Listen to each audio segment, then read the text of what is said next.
Y hemos visto versículos en Job, ya no se diga en Génesis, en el Antiguo Testamento, en los Salmos, en las palabras de Cristo que hemos leído, y que de forma desapercibida no nos atrajo la atención ese versículo o ese pasaje, en la forma en que cuando tú creces y maduras espiritualmente y sigues a Jesús, comienza tu entendimiento a expandirse y a entender las cosas que hace un mes o hace 6 meses no entendías.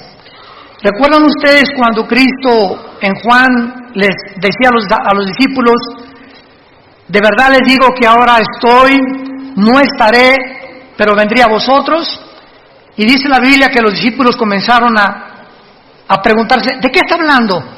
¿Qué es eso de que estará y ya no estará? Entonces, más adelante, cuando les abrió el entendimiento en la resurrección, los discípulos comenzaron a entender lo que les dijo cuando Jesús estaba vivo, porque el Espíritu Santo ahora los comenzaba a iluminar.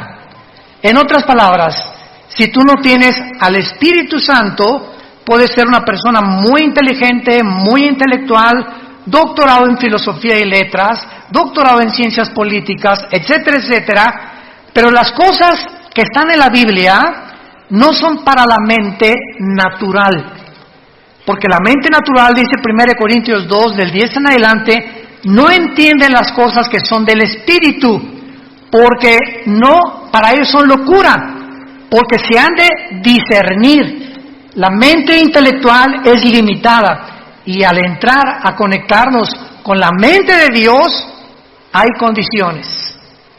Dios no se va a revelar a cualquier ser humano simplemente porque quiera venir y pues, a ver, ¿qué dice estas cosas? No, la Biblia es hecha por hombres, son leyendas, hay contradicciones. Mira nada más los genocidios, mandaron matar a todos los cananitas. ¿Qué es esto? Entonces la mente natural choca contra los pensamientos de Dios. ¿Por qué? Porque tú quisieras reducir los pensamientos de Dios al cerebro de cochinilla que tenemos, al cerebro de caracol que tenemos, y es imposible. Entonces se necesita la intervención sobrenatural del Espíritu Santo entrando a tu vida cuando recibes a Jesús, para que Él comience a decirte: esta es la A, esta es la B, la C, vamos a comenzar con sumas, después con restas, con divisiones, nos brincamos a quebrados, después a matemáticas, álgebra integral, etcétera, etcétera, raíz cuadrada, y así es en todas las áreas del conocimiento. Entras a una clase de japonés y la primera clase, esta es la A, la B, cualquier idioma que quieras estudiar, francés, inglés, alemán, comenzamos con el verbo to be, con el verbo ser o estar. Yo soy, tú eres, él es, nosotros, etcétera, etcétera, porque es la estructura para formar las demás oraciones o sentencias. Así es la Biblia. Tú tienes que comenzar a entender que comenzamos desde el principio. Entonces esta serie, se los digo y lo vuelvo a repetir, y lo digo con todo mi corazón, es la serie más profunda que he estudiado y que he compartido. De todos los 40 años que Dios nos ha concedido en compartir este mensaje, esta serie, La Dimensión Invisible, de veras es una de las series con más profundidad sobre las cosas que están en la Biblia y que, como hace una conferencia lo compartí, no las habíamos visto o no nos habíamos detenido a pensar realmente lo que estaba ahí en la Biblia. Y vamos a continuar con los gigantes, porque actualmente una de las cosas más maravillosas que hay es que estamos ante un mundo científico que nos rodea, que siguen tratando a través de los métodos científicos como el carbono 14, el potasio argón, la radioactividad, tratar de estudiar los fósiles, qué antigüedad tienen las pirámides de Egipto, por qué las pirámides de Egipto es imposible. Esto ya es una afirmación científica. Ya los científicos están de acuerdo en el siglo XXI que es imposible que los seres humanos hayan construido las pirámides de Egipto. Es imposible que los mayas hayan podido sin telescopio, sin calendario, sin calculadora, hacer el calendario de 365 días. Es imposible que las ruinas de Machu Picchu en Perú hayan podido subir piedras de 8 o 10 toneladas a un cerro que cualquier persona en sus 5 sentidos no lo haría. ¿Por qué quiero construir un monstruo cargando esas piedras? ¿Cómo las subieron? ¿Cómo acomodaron las de 14, 15 toneladas de Egipto? El sistema de impermeabilización que tiene las pirámides de Giza en el Cairo, han pasado 4.500, 5.000 años y no les ha afectado la erosión, el polvo, la lluvia. ¿Cómo es que están alineadas todas a la constelación de Orión y a las estrellas en el cielo de una forma matemática y científica, cuando la astronomía hasta Galileo Galilei, 1600 tantos, comenzó con el telescopio? Todos estos misterios o enigmas, pues la ciencia está tratando de explicar. Y hasta ahorita, si tú sintonizas un canal que se llama Discovery Channel, vas a encontrar cuál fue la conclusión. Repito, que ya se aceptó científicamente, fueron los extraterrestres. Es la única explicación que el mundo tiene. ¿Cómo es posible que hace 4.000 años tuvieran un conocimiento cuando en el siglo XX comenzamos a descubrir las grúas, comenzamos a descubrir los métodos tecnológicos para construir, para cargar, etcétera, etcétera, para medir, para observar las estrellas, las calculadoras, las computadoras? ¿Cómo es posible que la gente haya sido más inteligente hace 4.500 años que los seres humanos del siglo XXI con los instrumentos y la tecnología que ahora nos ayuda a poder discernir y construir? Entonces, ustedes, señores maestros de la universidad que nos escuchan, que enseñan a sus alumnos que venimos del Chita, que el hombre está evolucionando, por favor, es una contradicción histórica, porque la historia demuestra lo contrario, que antes eran más inteligentes que nosotros, y ahí está la prueba. Entonces, ¿cómo es posible que digamos que venimos de las cavernas? Pues claro que hay cavernarios y hay tribus todavía en el África y en las islas alrededor del África y de Australia que viven como en la edad de piedra, pero no significa que todos venimos de ellos. Entonces nos damos cuenta que el hombre tiene una contradicción cuando se mete a estudiar realmente la Biblia. Y cuando venimos a este libro nos habla y nos confirma que efectivamente hubo extraterrestres en el mundo. Pero esos extraterrestres no son marcianos, ni jupiterianos, ni saturnianos, ni venusinos, sino que este mundo fue visitado por ángeles caídos que produjeron monstruos. Durante 1000 años este planeta fue habitado por gigantes y se les llama en la Biblia los Nefilim, que significa en el hebreo los caídos, que se encuentran en Génesis 6. Consiguen la conferencia anterior, ahí expliqué todo esto. Una mezcla genética entre la semilla de Satanás a través de los ángeles y las mujeres, que la misma Biblia en el libro de Judas, antes del Apocalipsis, nos explica, porque la Biblia no es de interpretación privada, que estos ángeles fueron en pos de vicios, igual que los sodomitas, contra naturaleza.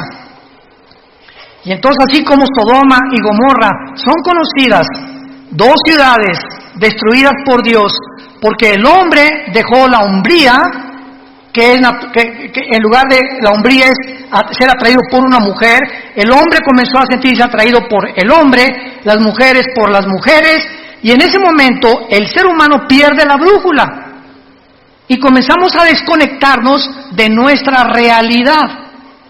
Y si tú como hombre tienes el cromosoma Y que determina el sexo masculino, eres hombre.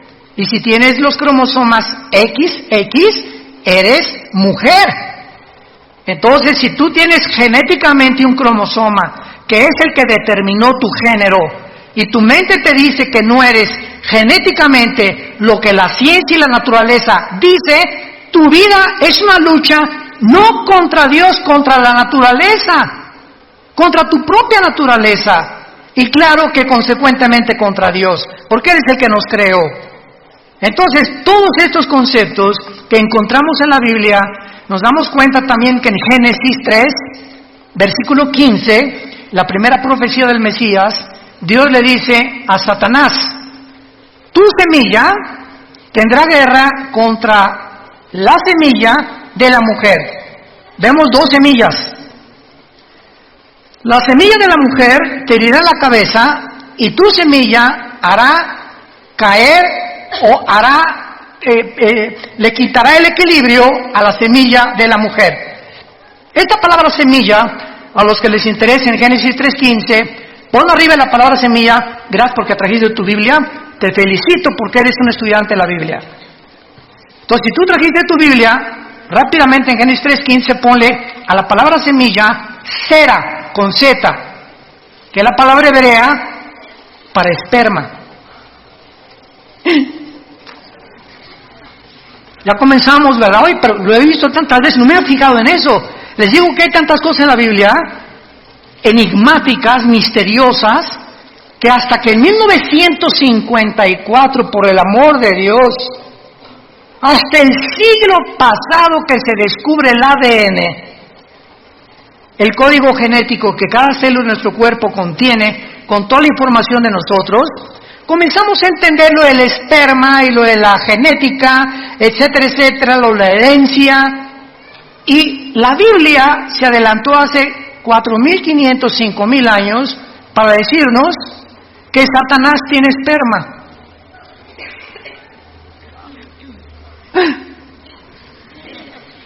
No me mires, en tu Biblia y en mi Biblia lo dice. La semilla de Satanás vendría el anticristo. Y de la semilla de la mujer vendría el Mesías. Y comenzamos a interrogarnos. Eso es estudiar profundamente la Biblia. A ver, me voy a detener nada más en este versículo. Número 1, dos misterios. 1, la mujer no contiene la semilla. El que trae la semilla somos los varones. El esperma de mi papá ovuló o fertilizó el óvulo de mi mamá cuando se unieron y se produjo un cigote, y en ese cigote, ya lo comentamos, en ese cigote iba los 23 cromosomas de mi papá, los 23 cromosomas de mi mamá, 46 cromosomas que se juntan en un cigote, y en el momento de la fertilización, señores médicos que nos escuchan, no a las 2 semanas, no a las 4 semanas, no al mes, en el momento de la fertilización, la Biblia dice que ahí se forma la vida humana. Ahí estabas potencialmente tú y potencialmente yo.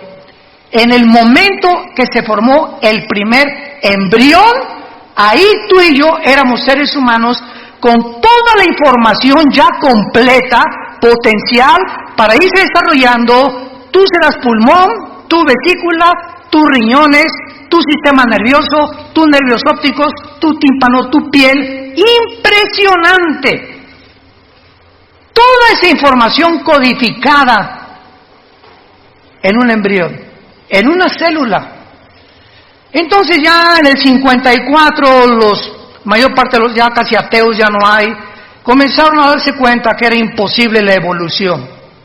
La genética contradice, niega, destruye a cualquier persona que continúe tercamente insistiendo que venimos de tus abuelitos los chitas, o de tu padrino el orangután. Imposible genéticamente, hasta ahorita no hay un cambio, una mutación de una especie a otra especie, pero se sigue enseñando. ¿Por qué? Porque el hombre no es posible que descubra en el universo que le rodea los secretos que le pertenecen a Dios. Nuestra mente es demasiado finita. Y aquellos que han luchado contra Dios como los ateos acaban locos. Toda la historia de los ateos del siglo pasado, vean cómo acabaron, todos. Friedrich Nietzsche, Jean-Paul Sartre, Bertrand Russell, el Dr. Sam Harris, y todos esos, ¿verdad?, acabaron locos en el manicomio o degenerados sexualmente. Como decía Jean-Paul Sartre, el padre del existencialismo en los 60s, ateo francés, en su libro El Muro, y un momento en que dice en su libro que me estrello contra la pared, o sea, me doy cuenta que no puedo yo, a través de la investigación científica, ni intelectual, ni por más conclusiones e hipótesis que yo pueda hacer, descubrir lo que está detrás de esa pared. ¿A qué le llamaba la pared en su libro? Aquello contra lo cual el ser humano choca por la limitación intelectual con la cual nacimos. No somos dioses. No somos dioses.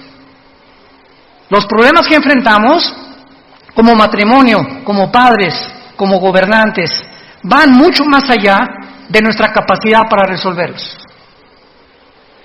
Y por eso el padre, no sé qué hacer con mi hijo, no sé cómo tratar a mi esposa, no sé qué hacer con mi esposo. Tiene una personalidad en la mañana, otra en la tarde y en la noche le digo el anticristo. No sé qué hacer con el gobierno, ¿cuál economía es la mejor? Hijo, ¿a dónde hemos llegado? ¿Cuál sistema, cuál ideología es la correcta? ¿Será el comunismo? ¿Será la democracia? ¿El socialismo? ¿Una monarquía? ¿Qué es lo que funciona? Y probamos una cosa y vamos que fracasó durante más de 70 años como el comunismo y volvemos a desenterrarlo. ¿Por qué? Porque no tenemos respuestas. Y creemos que regresando a los antiguos patrones vamos a poder a mejorar el patrón el que ahorita está demostrando que también la democracia no es el sistema perfecto de gobierno. Y el hombre se encuentra en Sudamérica, México, Europa, confundido ideológicamente. Ya la China no es comunista, es comunista, capitalista. Hágame el favor. Jesús, María y José y el burrito que los acompaña. Y el comunismo no es comunismo, ya es socialismo también, o también el comunismo capitalista también. O sea, es una confusión y una mezcla de la ensalada del chef, de filosofías unas con otras, como las religiones. Ahorita religiones que es una mezcla de cristianismo con filosofías orientales y con brujería. Vean nomás qué ensalada, lo que meten en una olla, porque el ser humano sigue buscando la verdad. Aquí está. Yo soy el camino, yo soy la verdad, yo soy la vida, dijo Jesucristo hace 2000 años. ¿Dónde está la luz? En tu luz veremos la luz.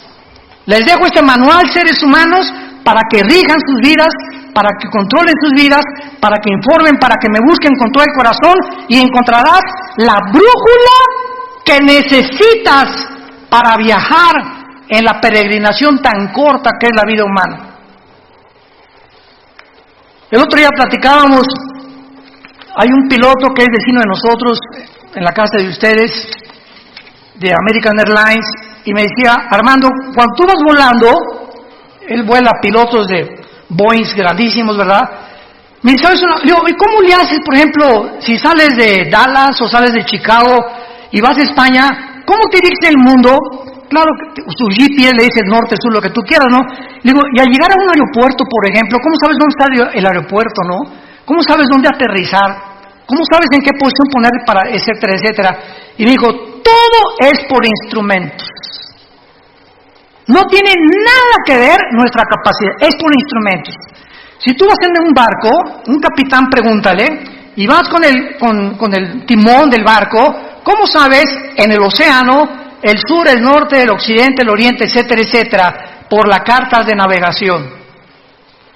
Si tú eres un buzo y comienzas a practicar el buceo, yo me acuerdo que bajé hasta 46 metros con aqualón en los 70s, me invitaron a bucear cerca de Cancún y bajamos muy profundo y me dijo el instructor, mire, habíamos tomado clases durante casi 2 meses antes, Yo ya bajaba casi 10 metros porque fui criado en Acapulco, sin nada, bajaba 10 metros y sacaba ostras y todo, sin ningún aparato, y mis oídos resistían 10 metros de profundidad. Y me creía muy salchicha aquí, ¿no? Aquí, muy aquí. Y me dice mi instructor, nunca bajes en un reloj que te diga dónde estás. Yo, ¿cómo? Me dices que cuando buceas, pasando los 25 o 30 metros, el buzo no sabe si está bajando, si está así, o si está así, o si está subiendo. Entonces necesitamos un reloj que nos diga abajo que vas bajando o que ya vas subiendo. Y también me dijo, cuando subas a la superficie, nunca subas así derechito, verticalmente, porque se te pueden formar burbujas de oxígeno en la sangre y te mueres. Entonces, ¿cómo se sube? Así, poco a poco, para que tu cuerpo se vaya adaptando después de 30, 40, 50 metros o más, y así, porque eso son las reglas del buceo. Ahora, para vivir, ¿necesitamos una carta de navegación? ¿Necesitamos instrumentos? ¿Saben ustedes que sin esto estás perdido? Y esta es la razón por la cual tu vida está naufragando. Porque estás en un océano, que es la vida, donde a tu familia la estás llevando a los arrecifes tal vez. Vas volando con tu familia en un avión sin saber a dónde vas a llevar a tu familia.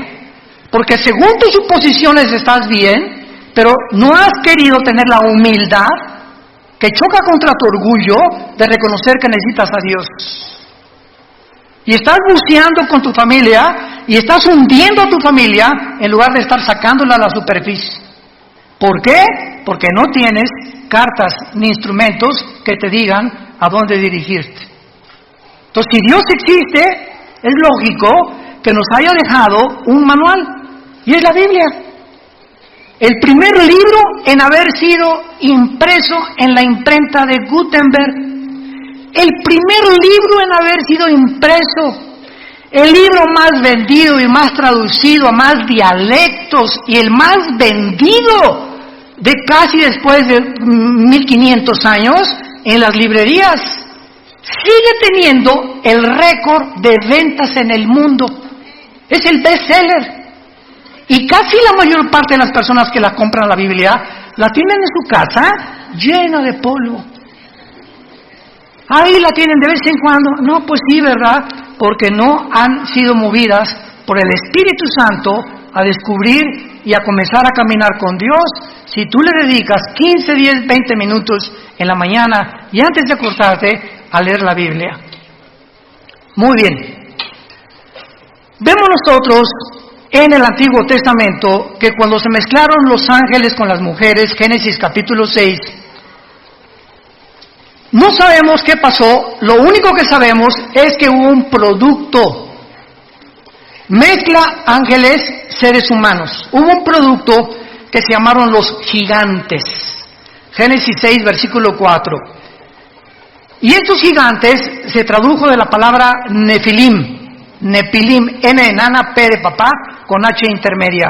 Nepilim, que significa los caídos. Estos Nefilim, o estos gigantes, estuvieron desde el tiempo del diluvio hasta el tiempo de David. Recuerden en 1 Samuel 17, que uno de estos descendientes de los gigantes, de los Nefilim, se enfrentó al ejército de Saúl, ¿se acuerdan? Es una historia de la escuela dominical. Y entonces este gigante se llamaba Goliat y tenía 4 otros hermanos de gigantes. Y David se enfrentó con él y sabemos la historia con la onda, ¿verdad? Que le pegó aquí exactamente en el entrecejo y cayó el gigante, agarró David la espada y le cortó la cabeza. David fue el último en la Biblia que terminó con la raza de gigantes. Ahora bien, vayamos a introducirnos un poco más en la Biblia. Veamos en el libro de Deuteronomio a estos gigantes, que tal vez tampoco ni siquiera se predica de esto, desgraciadamente. Vamos a comprobar y a corroborar de qué manera poblaron el mundo antiguo y de qué manera estos gigantes eran enemigos tanto de Dios como del pueblo de Dios. Y estos gigantes también fueron los que impidieron o trataron de impedir que cuando Moisés, Números capítulo 13, envía a los espías, ¿se acuerdan?, a Canaán, se encuentran con estos gigantes en Canaán, tenían controlado Canaán, que era la tierra que le correspondía al pueblo de Israel, y regresan con Moisés. Moisés no, Canaán está, unos hombres parecíamos langostas comparados con ellos, y solo Josué y Caleb dijeron, oh, el gigante más grande es Dios. Y si Dios es nuestro gigante, es más grande que estos gigantes, y podemos entrar a Canaán, que es la mentalidad que el cristiano tiene que tener. Pero vamos a ver algunos pasajes en la Biblia para que hagamos estos descubrimientos maravillosos. En Deuteronomio capítulo 2, versículo 10 y 11, dice así: los emitas habitaron en ella antes, pueblo grande y numeroso y alto como los hijos de Anac. Por gigantes eran ellos, tenidos también como los hijos de Anac, y los moabitas les llamaban emitas. Vamos a comenzar a descubrir que esa tierra prometida que Dios le dio a Abraham, en Génesis 12, para que entraran, la poblaran y se establecieran y criaran a sus hijos ahí, cuando salieron de Egipto y vagaron por el desierto, no pudieron entrar durante 40 años al lugar que Dios les tenía asignado para poder establecerse como el pueblo y poder dispersar el conocimiento de Dios en todas las naciones.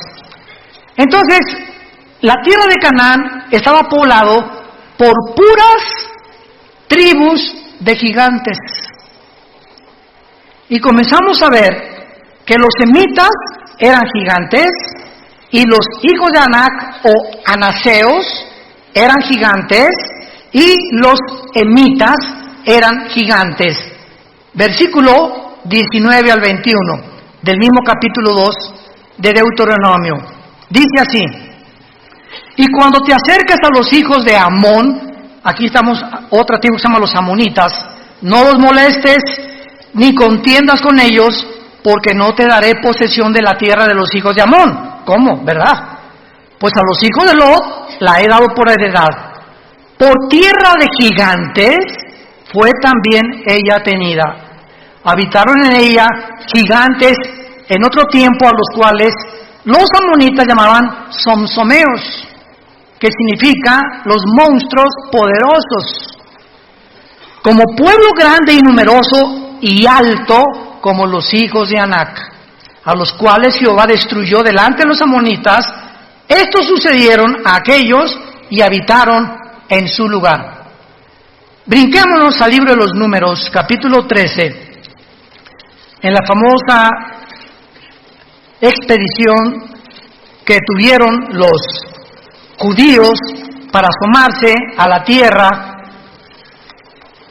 que estaban habitando precisamente los gigantes, y descubrir que esto fue precisamente lo que les impidió a ellos entrar a Canaán. Dice Números 13, 32 y 33.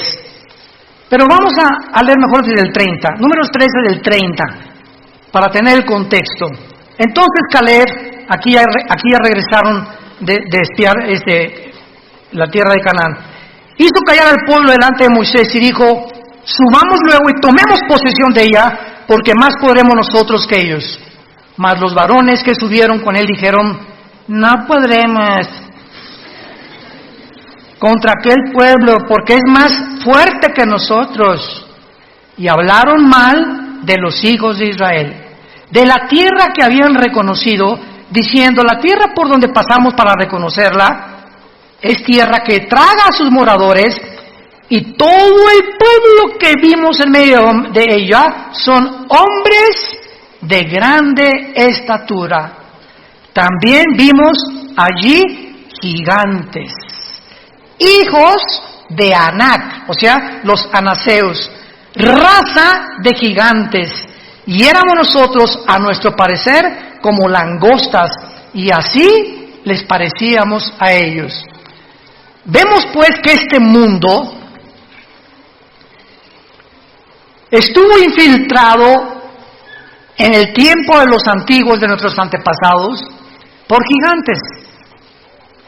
La arqueología y la paleontología moderna lo ha descubierto y han encontrado fósiles de estos huesos de los gigantes también. Y la mayor parte de las veces es impresionante, los han escondido. Porque en el día que realmente se demuestre que no venimos del chango, ni del cavernario Galindo, ni de los cavernícolas, etcétera, etcétera, sino que hubo algo que ayudó a nuestros antepasados a dejar su huella en las pirámides de Egipto, en Machu Picchu, en Stonehenge en Inglaterra, cerca del mar de Galilea en Israel, en los mayas aquí en nuestra población, en el continente americano. Entonces, la pregunta de los científicos es, ¿de dónde salieron? ¿Qué vamos a hacer con lo que hemos enseñado? Que venimos de los cavernícolas y no, seguro los extraterrestres. Pues claro que fueron los extraterrestres, mezclados con seres humanos que se llamaron los Nefilim, los que ayudaron a todas estas personas a levantar las construcciones, las obras. Y esto les quiero anunciar ahora, en 3 semanas volví a reeditar el libro que acabo de escribir, Los Ángeles Caídos. Pero ahora me lo está editando Editorial Berea en Miami y va a salir en 3 semanas con mucha más información, mucha mejor presentación. Ya está en 23 distribuidoras en Estados Unidos y en este libro explico todo lo que en esta serie, o en parte de la serie, estoy compartiendo. Acerca de los ovnis, de dónde vinieron los ovnis, quiénes son los ovnis, quiénes tripulan los ovnis, no son marcianos tampoco, lo de la brujería, lo de las piedras angulares, lo de las piedras que no pueden entender quién las cargó, etcétera, etcétera, para que entendamos que en la Biblia se encuentran los secretos de la sabiduría y del conocimiento, que la ciencia nunca podrá con su investigación disque intelectual, entender lo que va más allá de nuestra capacidad para comprender. Veamos ahora algo tremendo en el libro de Isaías, capítulo 14. Esto está tremendo. Y aquí se nos revela, Isaías 14, se nos revela, ni más ni menos, ¿qué va a pasar cuando el anticristo descienda al Sheol?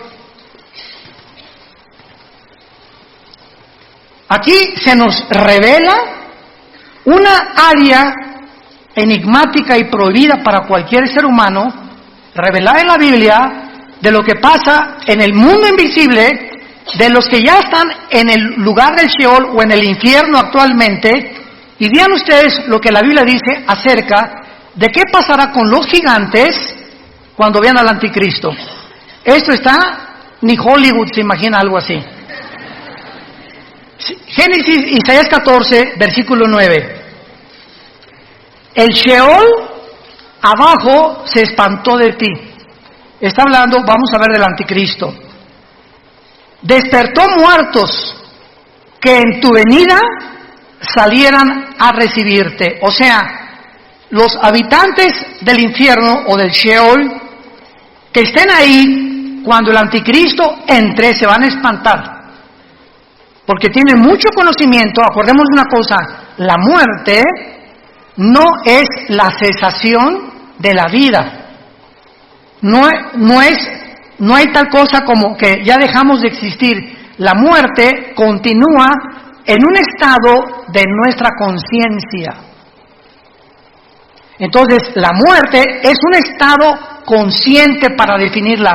Es un estado consciente en otra dimensión.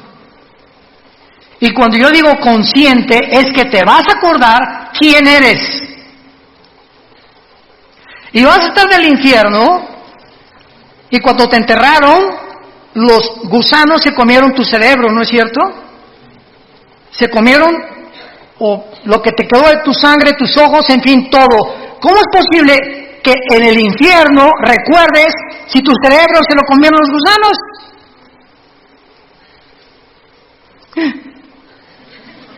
¿A qué concluimos? Que la memoria, los sentimientos y las emociones no están en el cerebro.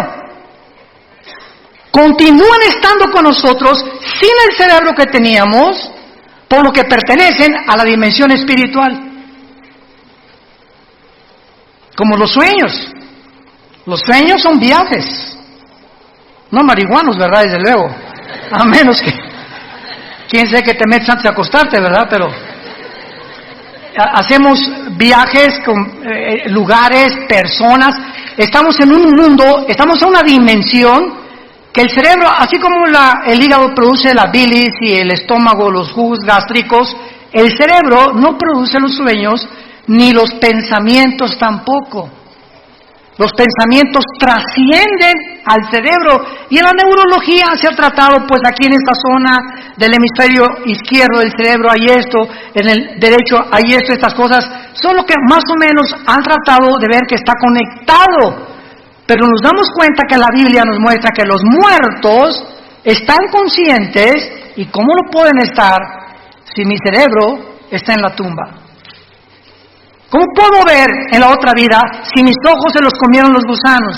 Y en la otra vida, la Biblia nos relata que los muertos, tanto los que están en el cielo como los que están en el infierno, ven, oyen, están conscientes. Mantenemos la conciencia durante toda la eternidad, para bien o para mal.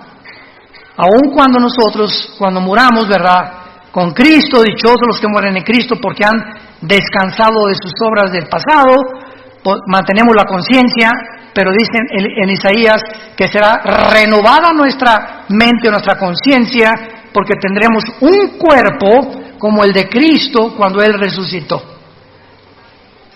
glorificado como el de Él. Isaías 14, el Sheol se espantó, despertó muertos que en tu venida salían a recibirte, hizo levantar de sus sillas a los príncipes de la tierra, a todos los príncipes de la tierra y a los reyes de las naciones. Qué interesante que mientras estamos en vida, anhelamos puestos políticos. Quisiera yo ser rey. Yo sueño con un príncipe azul. Y ahorita los príncipes azules, como el príncipe Harry y Meghan, huyeron del palacio. No quieren saber nada de la monarquía. No sabes el precio que se paga viviendo en unas condiciones bajo la realeza y los protocolos. Le decían a Meghan, tú no puedes usar zapatos abiertos, tienen que ser cerrados, chiquita. Cuando cruces las piernas, que tu falda llegue 5 palmas y no las puedes cruzar. Siempre te tienes que sentar derechita así. Tienes que usar estas cosas, no puedes decir estas cosas. Una serie de mandamientos y cosas que dijo a Dios. Y eso fue lo que le pasó a la mamá del príncipe Harry, a la pobre princesa Diana. También la princesa Diana salió, él como su mamá, imitó a su mamá, salió corriendo del palacio. Y más cuando supo, ¿verdad?, que su esposo con el que se casó ya andaba con otra, ¿verdad? Y se fue a buscar, ¿verdad?, a la pobre princesa Diana, fue con la Madre Teresa, fue con los pobres. Bueno, vemos todas estas cosas. Entonces, qué interesante que encontremos aquí que el Espíritu Santo, a los primeros personajes que nos retrata son a los gobernantes y a los reyes. Y nos damos cuenta que al que mucho se le da, mucho se le va a pedir.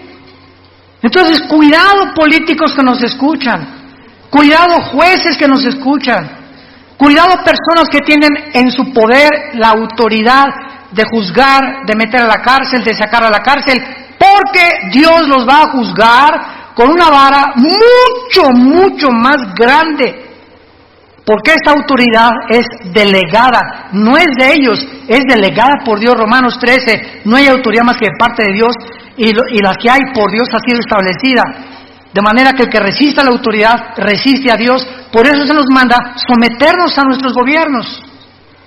Que mi gobierno es comunista, mi gobierno es socialista, mi gobierno es esto, mi gobierno es el otro. Oremos por el gobierno. Oremos por nuestros gobernantes. Lo único que va a cambiar es la oración. Nada va a cambiar a México ni a Guatemala, en Estados Unidos, en Inglaterra, más que nuestra vida. Y así como tú ves, mi oración le podrá cambiar las cosas. Tan chiquita que soy, tan chiquito que se me oirán los ángeles también. No, los ángeles no te están escuchando. Te está escuchando Dios, Jesús y el Espíritu Santo. Y así como estás de chiquita y pareces que no valemos nada, cuando nos hincamos, movemos la geografía cósmica y movemos el cosmos con la oración de un solo santo. Puede mucho, al grado que Elías detuvo la lluvia 3 años y medio. Pero ya no soy Elías, me dicen Pancho. Dice en Santiago capítulo 5, Elías oró y la oración del justo puede mucho. Dándonos un ejemplo nada más, que cuando tomas en serio a Dios, no te imaginas el poder de la oración. No nos imaginamos. Y más cuando oramos todos. Vamos a orar todos diario ahora por nuestro gobierno. Que Dios les dé sabiduría, que México tenga paz. Y dice a continuación, versículo 10, todos ellos darán voces y te dirán, ¿tú también te debilitaste como nosotros y llegaste a ser como nosotros? O sea, cuando el anticristo gobierne, todo el mundo lo va a ver. ¿Quién como él? Dice Apocalipsis 13. Y con poderes, y va a hacer que caiga fuego del cielo, y milagros, esto y el otro. Una inteligencia diabólica increíble. Va a resolver los problemas de la economía, de la pobreza, todo va a ser un genio que el mundo se va a hincar delante de él y le va a decir, este es el Mesías, este es el líder que necesitaba el mundo. Y cuando baje al infierno, los que murieron antes que él, decir, ¿eras tú? ¿Tú eras la chinche que estabas ahí brincando como en un comal cuando estabas vivo? Ahora eres igual que nosotros. Qué impresionante es esto, pero lo más impresionante es lo siguiente. Dice la Biblia, el versículo 10, dan de voces y te dan todo. Pero la palabra, apunten ustedes por favor, en el versículo 9, el Sheol abajo se espantó de ti, despertó muertos. Esta palabra muertos es la palabra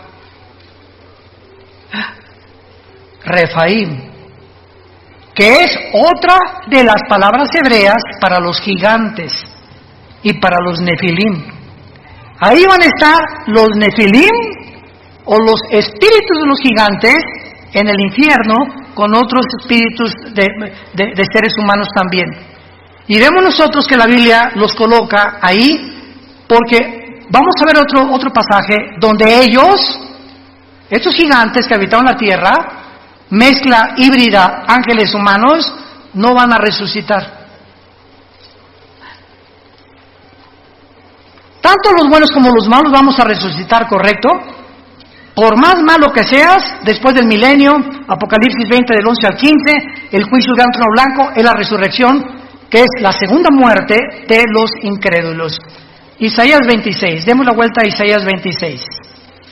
Dejamos a la Biblia seguir hablando. Génesis 26,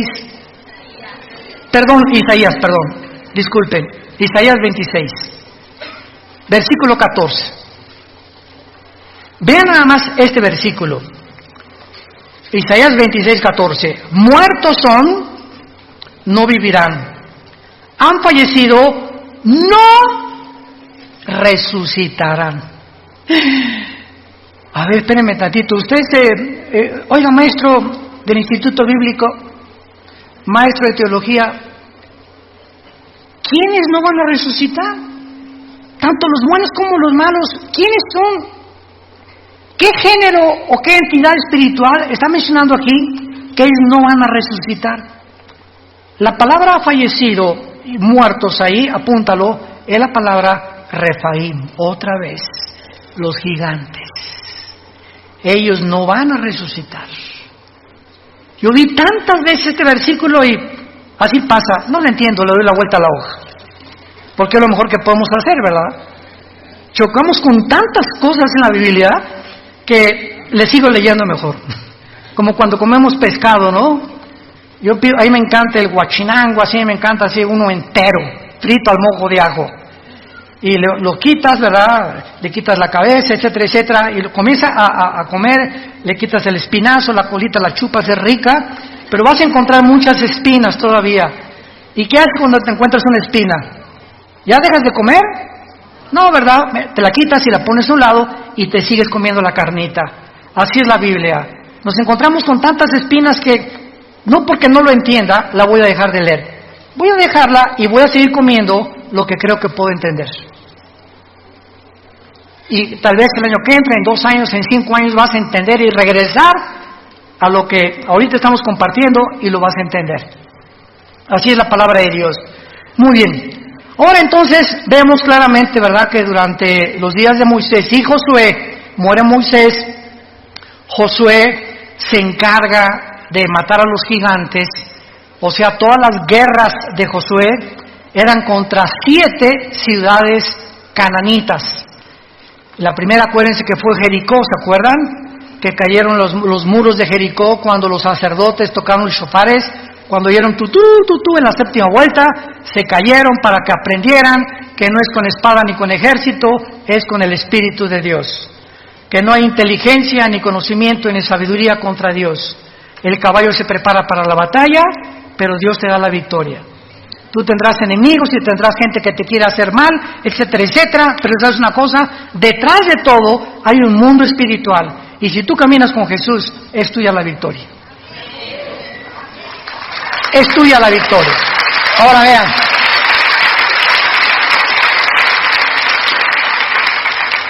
Josué, todo el libro de Josué se trata precisamente de la lucha contra los cananitas.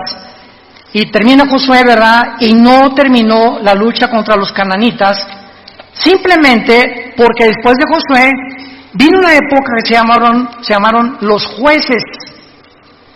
Y los jueces, todos fracasaron, entre ellos fue Sansón, Gedeón, que son muy famosos. Israel pecaba contra Dios, Dios los juzgaba y les mandaba un juez. Pecaba contra Dios y les mandaba un juez.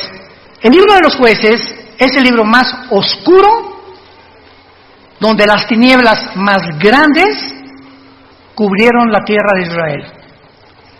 Y entonces después de los jueces, pues ya vinieron, ¿verdad?, el primer rey que Dios les manda a Saúl, que Dios no quería que Saúl fuera rey tampoco.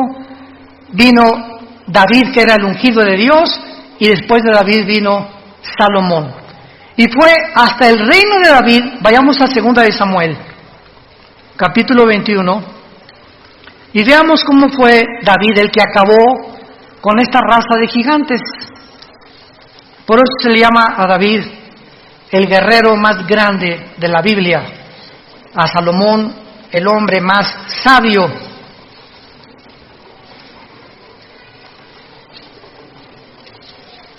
Y a Sansón el hombre más fuerte. Lo curioso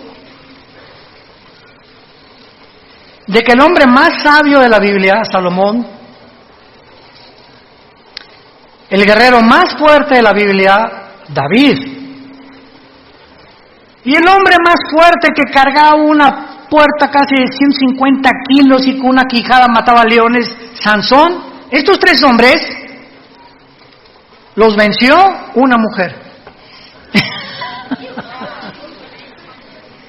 Con razón tanto feminicidio, ¿verdad? Una sola mujer fue la causa y Dios lo deja. Y lo interesante también es que, ¿se acuerdan quién venció a Sansón, verdad? ¿Sabes qué significa Dalila? La que debilita a los hombres.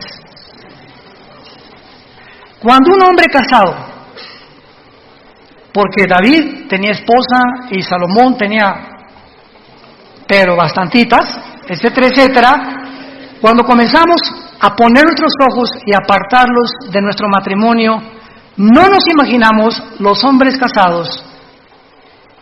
¿Para qué es esta argollita? Cuando tu esposo salga de viaje, asegúrate que la lleva. Esta argollita, cuando vas en el avión, cuando vas a una reunión, un restaurante, cualquier mujer que ve en un hombre esta argollita, a la mujer le dice que estás fuera del mercado. Y si una mujer trata de coquetear con un hombre que trae esta argollita, te estás metiendo en los terrenos de Satanás. coquetear con un hombre casado, no te imaginas, no te la vas a acabar. Y peor el hombre, desde luego, ¿verdad? Pero precisamente esta es la marca que llevamos para de alguna manera estar protegidos, que ya no estamos en el mercado y que el dueño de mi vida, claro que es Dios, pero yo me debo a una sola mujer, ella a mí. Y si nosotros entendamos esto, aunque está fuera del tema, ahorita me está viniendo a la mente, nunca Dios va a bendecir a un hombre así y a otra mujer así. Nunca. La bendición es a los dos.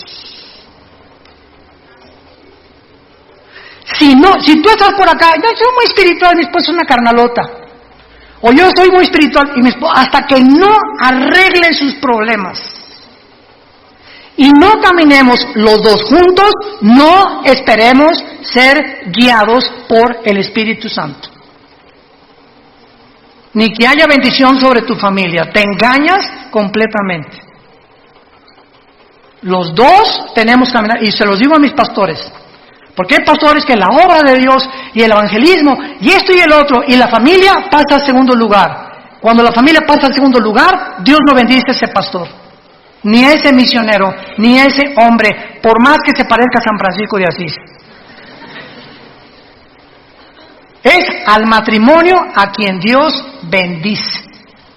Y si no nos cae el 20 y no entendemos estas verdades espirituales, vamos a fracasar en nuestro caminar con Cristo.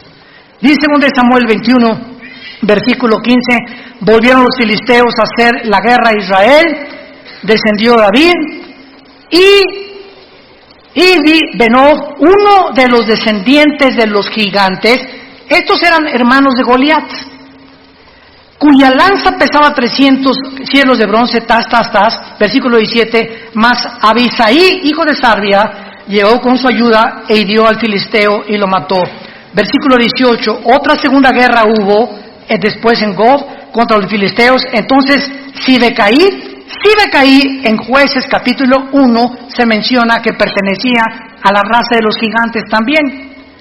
Mató a Sal, quien era hijo de los descendientes de los gigantes.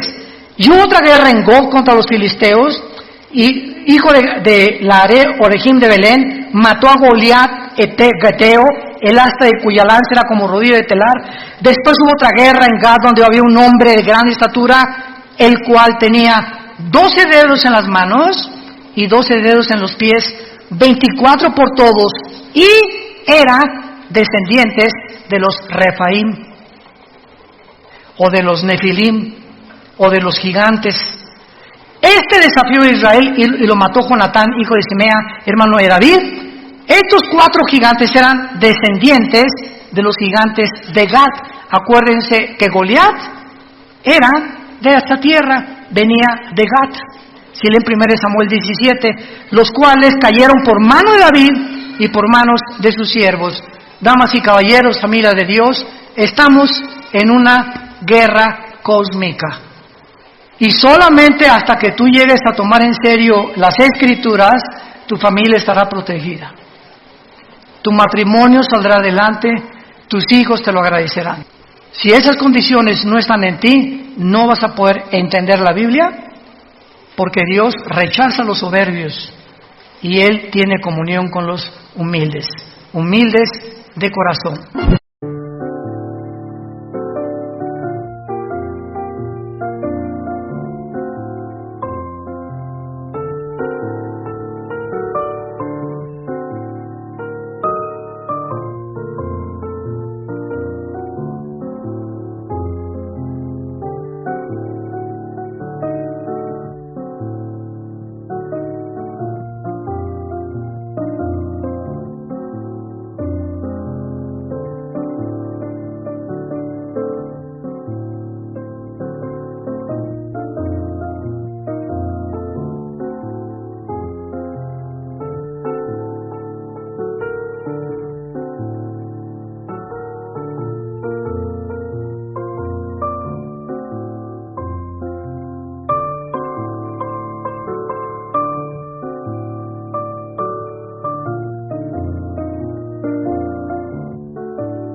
ngày mơ mộng mình thức xa xôi, không ngại về tình ái muôn nơi sống cho trong kiếp đây thôi đâu quan tâm gì chuyện đời, thế mà lại nằm tương tư ông tầm bà mút xa xơ đêm nằm trộm nhớ mơ mơ về ai.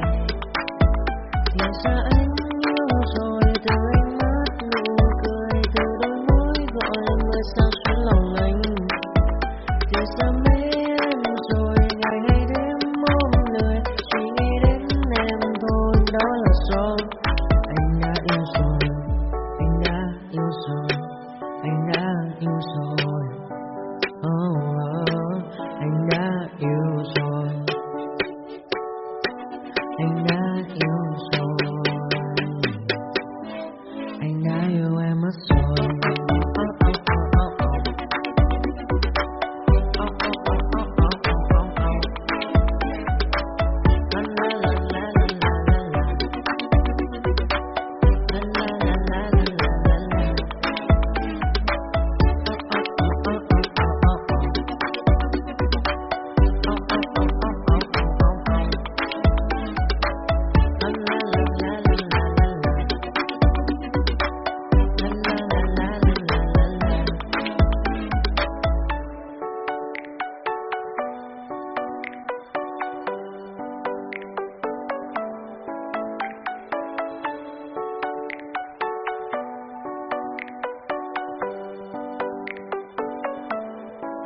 Anh ai mơ mộng mình thức xa xôi, không ngại về tình ái muôn nơi sống cho trong kiếp đây thôi đâu quan tâm gì chuyện đời, thế mà lại nằm tương tư ông tầm bà mút xa xơ đêm nằm trộm nhớ mơ mơ về ai.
Silhouettes of you are like a taunt.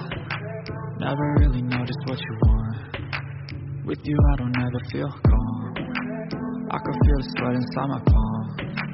Play with me like cats and a string. You don't understand the pain it brings. You don't ever wanna give me wings.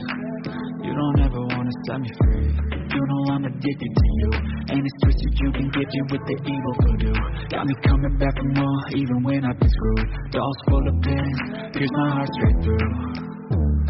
I got issues in my head, I like you in my bed, but you keep me on red. Oh, everything is like a test, I better not text or I'll come off desperate. But if I lay down and I play dead and I stay dead, baby you'll get sick of being the monster out of my head, under my bed, thinking something out of my nightmares, standing right there. But if I lay down and I play dead and I stay dead, then will you get bored again? So if I play dead, will you regret everything that you did, that you said. I don't think you understand what you're doing, and my heart's black and blue from the bruising. I feel like when I'm with you I'm losing. I feel like you think that this amusing, sitting there gaslighting and confusing. Was it me? Is it me? Am I deluded? I'm the one who's always sorry, the conclusion, even though I offer all of the solutions. I wish you loved me like I love you, it's stupid. When I'm alone with you I never feel lucid. I wish I wasn't struck by Cupid. I wish when I first saw you I knew this. When I'm with you I feel so useless, I feel diluted, my heart's been wounded. Silhouettes of you are like a taunt, never really know just what you want. With you I don't ever feel calm, I can feel the sweat inside my palm. Play with me like cats and a string.